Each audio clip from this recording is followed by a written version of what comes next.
everyone. So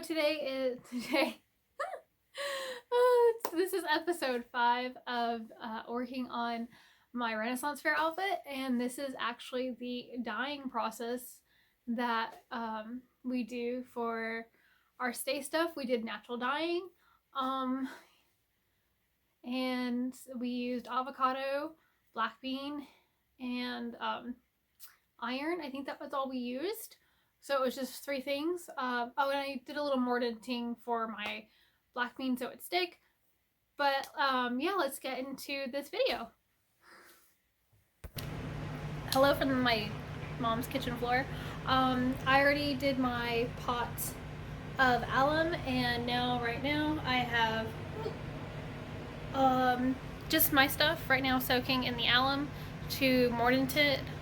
I don't have the top, just the stays, and the 2 skirts. But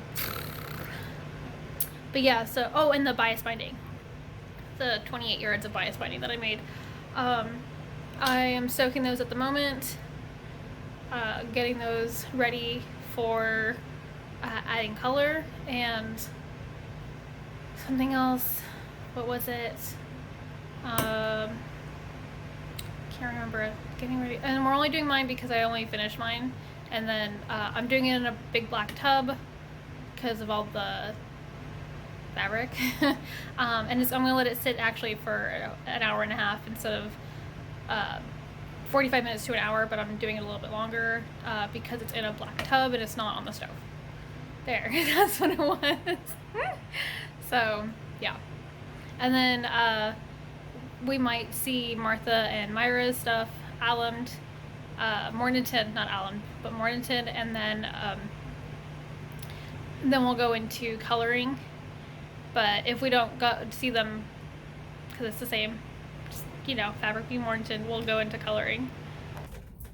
I'm kind of doing a test with the black beans with my binding to see if diluted black bean water will still dye. Because if not, I'll have to buy more black beans to make more dye, to dye all the stuff that wants to be blue. Or gonna be blue. Not that it wants to, it's gonna be. I'm doing a quick check-in. It's not really taking the color. So I'm thinking of maybe putting it on the heat a little bit. But I know that might change it a bit, so I don't know. I'm just hoping to get some transfer, but I'm not really getting any, so it's very frustrating. So definitely gonna have to buy more black beans. This is almost 24 hours later. I did put it in my cooking pot for dye, and it still hardly transferred color, so diluting it definitely does not work. But it also could be that my solution may be a little too old.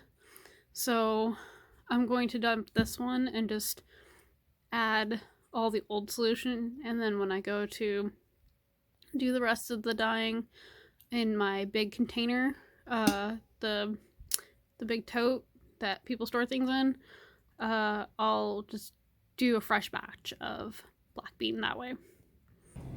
Last update on this binding, I decided to just use the last of the black bean dye that I had originally made, and hopefully this will dye it without any, I didn't dilute it, it's just straight, the water, the last of it, and yeah. So hopefully I get color. Here is the avocado dye. We just put it in, so it still has time to start reacting with the fabric. We'll pull it out in 2 days.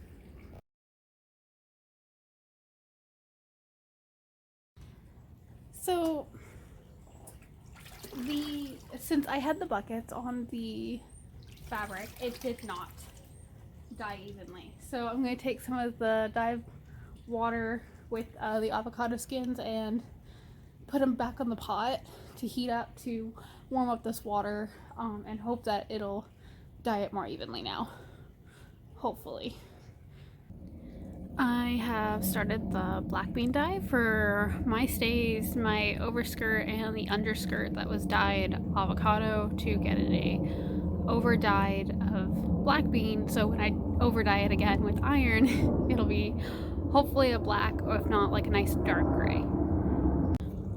one thing I forgot to add, my black beans are in a bag, and you're not supposed to have them in there when you're dyeing, but I do have mine in there, and supposedly they make your garments gray, but it's on the back side of my stays, so it's not going to affect the front, hopefully, and if it does, oh well, they're getting over dyed also in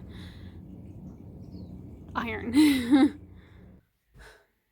So I finished creating my stays. They're eyeletted, and I do have them on actually. I haven't done the straps. Let's see. So I'm really happy with them. Martha and hopefully Myra will show up next weekend, so we can finish Martha's stays, so we can add the iron to them because she doesn't want the avocado pink. She wants the brown gray that comes with iron on avocado. We're gonna finish her apron, or start her apron and hopefully finish it. Finish her shirt, and hopefully with Myra get all her measurements so I can start, even though it is February. I do have classes, and those classes take a lot of time and a lot of homework, so I only get maybe an hour here or an hour there to work on stuff, so it's gonna take a little while to get her stuff done, so I probably won't have a lot of that filmed because of that. Because I did start a lot of this in December because I knew it was going to take a little while, especially for 3 people. If it was Martha, I could have probably started later because we're almost done with Martha. Not complaining about Myra, I swear, it's just, you know, things have not run smoothly, people getting sick and, you know, not being able to get our schedules to work out, so I'm rambling. Let's get back into more of the fun stuff, like so I have a few things to show. First, Martha stays. This nice brown color, avocado and iron. She's just gonna have the binding on the top and on the bottom. But we just got these done, so I'm gonna do that and then show you that later on. I can't remember, but her skirt, avocado pink, super pretty. My skirt. It looks a little bit like a disaster. I did it in avocado, and then it was very splotchy. And then I dyed it with a black bean over dye, hoping to get like a purple, to get a color that I kind of wanted. Well, this isn't exactly the color I want. It was also dyed in iron, just a heads up. So it was avocado, black bean, and then iron. This took so much iron to get even to a dark color. Give me 1 second. So here it is, my overskirt and my underskirt put together. I think this looks really cute. It looks, well, I don't know what it looks like with my stays because they're not here. They're at the other house where I've been wearing them to get them to fit me a little bit better. So yeah. So this side is a little longer, and then we'll go into how my outfit looks together.